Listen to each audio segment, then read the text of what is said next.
Story 1. Take a second and analyze the situation. Why did you grow apart, and how would you go about reconnecting? Do you even really want to reconnect? I grew apart from my friends in college. I moved 4 hours away and had team practice and events most nights while they played games online. We lived extremely different lives. When I moved back after graduation, we synced up and everything worked out. Another friend went through the same problem, but their new life didn't mesh with the group. And when I realized the gap, I looked at who he was then and decided I didn't really want to interact with him. Story 2. I felt the fade when messages went unreplied or were sparse in detail. I try to focus on how great they were for that period of my life and cherish the memories. There's a bit of nostalgia, but that's life. Story 3. I have a hard time letting people go, so yes. Long story short, I still keep in touch, but the periods between contacts are extended substantially, maybe once every 6 months to a year. Story 4. I'm 28. I talk to no one I knew in high school or before. I talked to one person I knew in undergraduate studies. I talked to maybe a couple of people from graduate school. I don't know how old you are, original poster, but in my experience, you have to have a real good reason to keep in touch with people once your circumstances for meeting end. So much of friendships is circumstantial proximity. It's just a rough fact of life that people in your life are seasons. Story 5. In my experience, it's generally a time issue and a wife or family issue. On top of that, you realize that all the things you used to laugh about were from the time you were together. The thing you have in common was memories, and that's just not enough. Story 6. I got used to this at an early age, as my dad's job required us to move every few years or so. I've been moved. I would be the new kid with no friends for a year or so, then slowly start to build a circle of friends, and then, just as I was starting to form close friendships, it would be time to move away again. It's tough, but there's no secret formula for getting over fading friendships. That's just life. Sorry, but that's the straight truth. Story 7. You need to work at not letting it happen. In their late 20s, men tend to retreat into their domestic situations and their jobs. You need to fight those centrifugal tendencies by making a concerted effort to stay in touch, even if you find you're always the party taking the initiative, and even if there's little opportunity for face-to-face contact or hanging out together. Pick up the phone, talk, tell them about yourself, but make sure you let your friends talk. 2. Let them vent if they need to and lend a sympathetic ear. It's worth making the effort. It will pay off abundantly as you grow older. Story 8. I'm 29 and have basically ended almost all contact with people from my past since I've changed almost completely in the matter of 4 years. These people found it awkward or even uncomfortable to hang out with me. I guess that was mainly because I stopped drinking more than maybe 3 beers, left parties earlier to wake up refreshed, refused to take drugs, and left the ghetto mentality and lifestyle behind.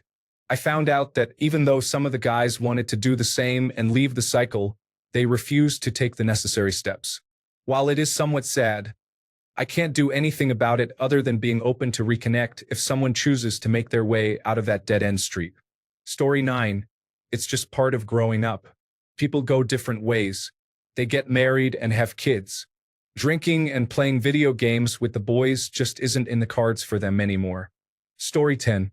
I only have one friend from high school that I'm still in contact with, mainly just because we are neighbors. Everybody else just went their own separate ways. At first, I was devastated because I thought I would never find such great friends.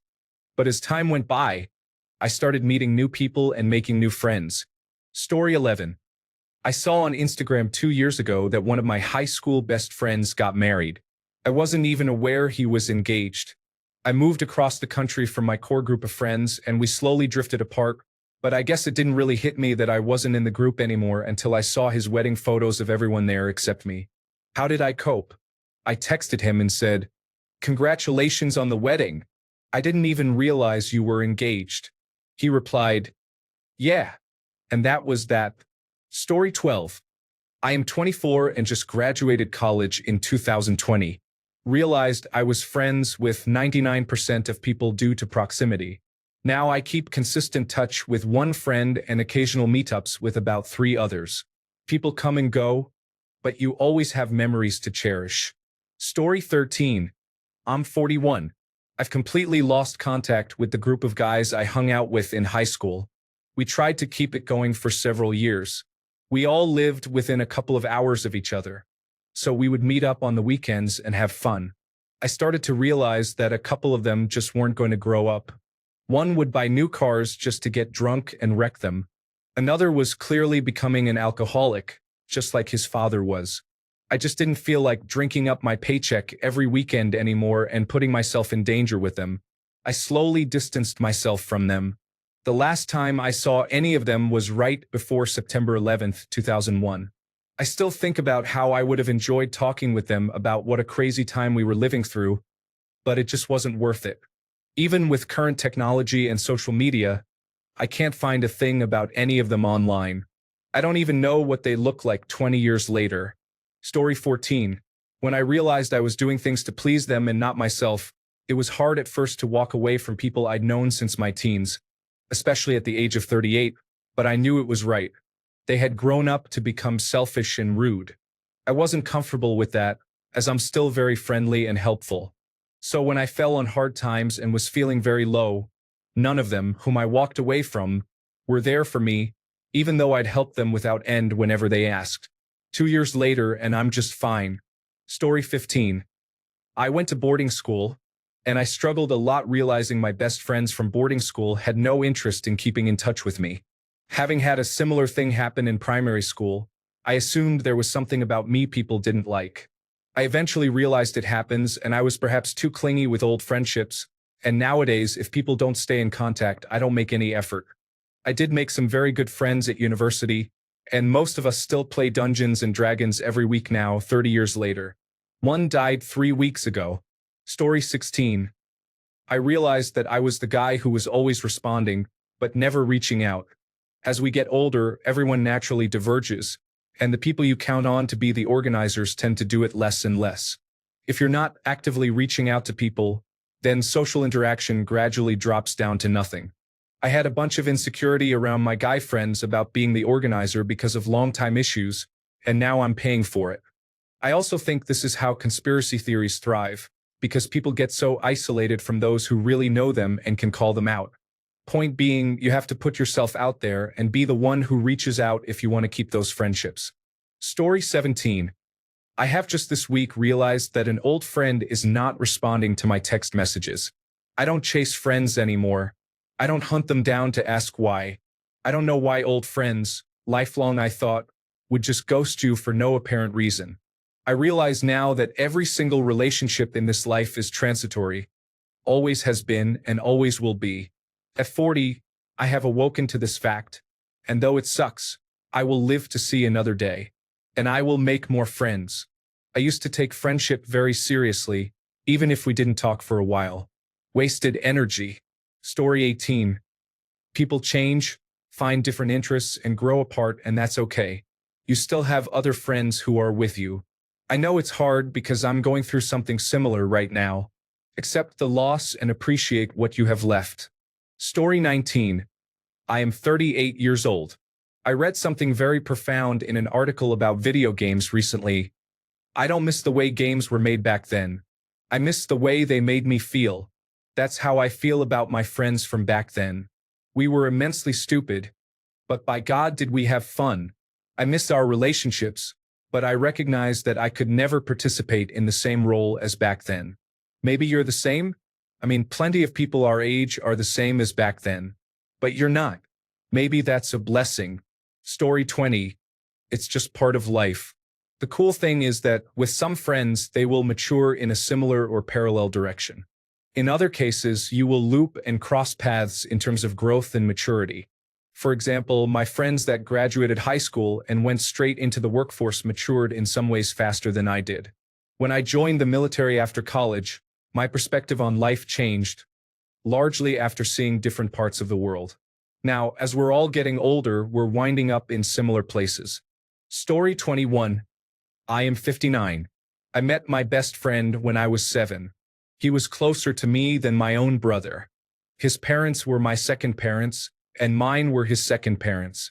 If we went a few months without calling, when we did talk again, it was like we had just spoken the day before. About a year and a half ago, it became clear we had changed too much. Our opinions on how to treat people differed too much. I believe there is no us and them. I believe we are all us. He believes some people are better than others and endorsed the separation of kids from their families at our southern border, something I could not tolerate anymore. There were other things too, but that one was too much. He also believes our previous president has never done anything wrong. I miss my brother and hope we can work this one out, but I do not know. 52 years is a lot to just throw away. Story 22. To me, a friend is something very special. It's not just a we hang out sometimes and sometimes talk about interests we have in common type of thing. That's an acquaintance, not a friend. To me, actual friendship is a much closer connection to someone. It's someone you talk about your problems with, and they give you meaningful answers, not just one-dimensional platitudes. It's someone who actually says that you're wrong when you're wrong, that you're being inconsiderate when you're behaving poorly, no matter if you are doing it to them or to a third party. It's someone who will go out of their way to help you. It's the kind of relationship that requires a lot more effort and energy to maintain, which is why I'm very careful about who I call a friend in the first place. I've been losing friends like these for the past 2 years or so. Exactly like that, a slow fade out until I was left with none. I tried to tighten the connection again, explicitly told them that it was fading, and that I'd put more effort into rekindling it, but I expected the same.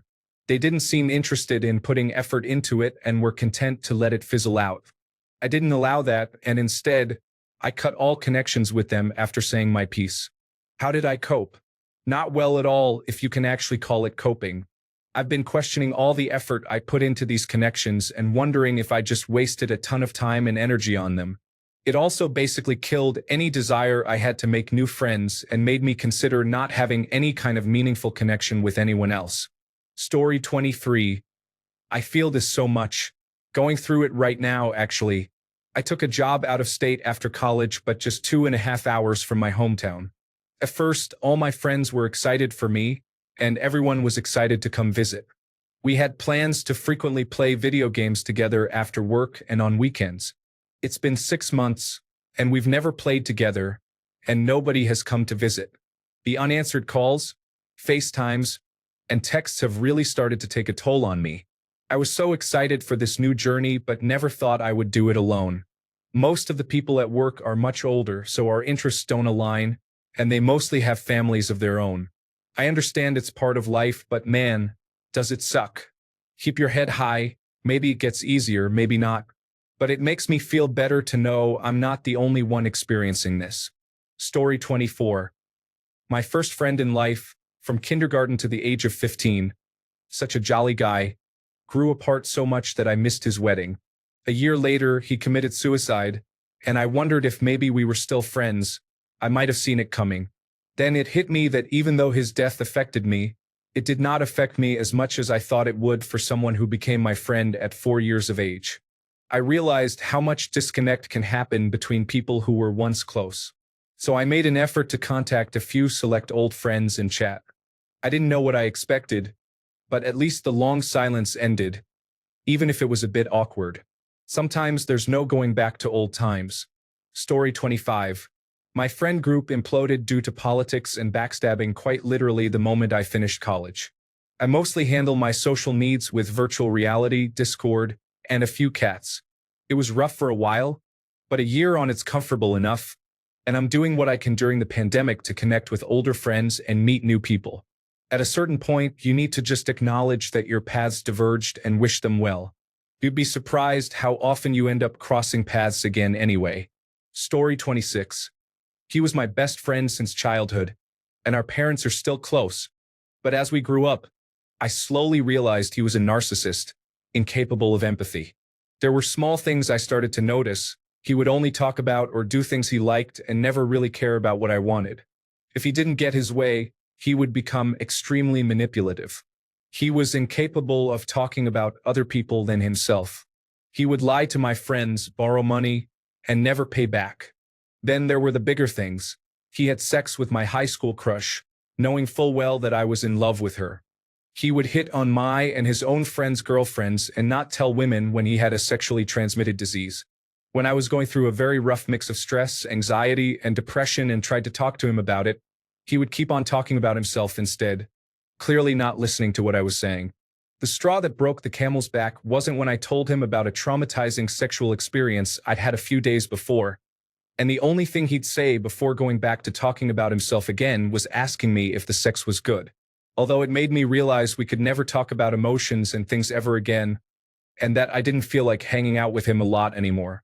The last straw was when he talked about a bad sexual experience he had had, which, and I'm unfortunately not exaggerating here, consisted of the girl telling him how to help her get off, which apparently was too much for his ego.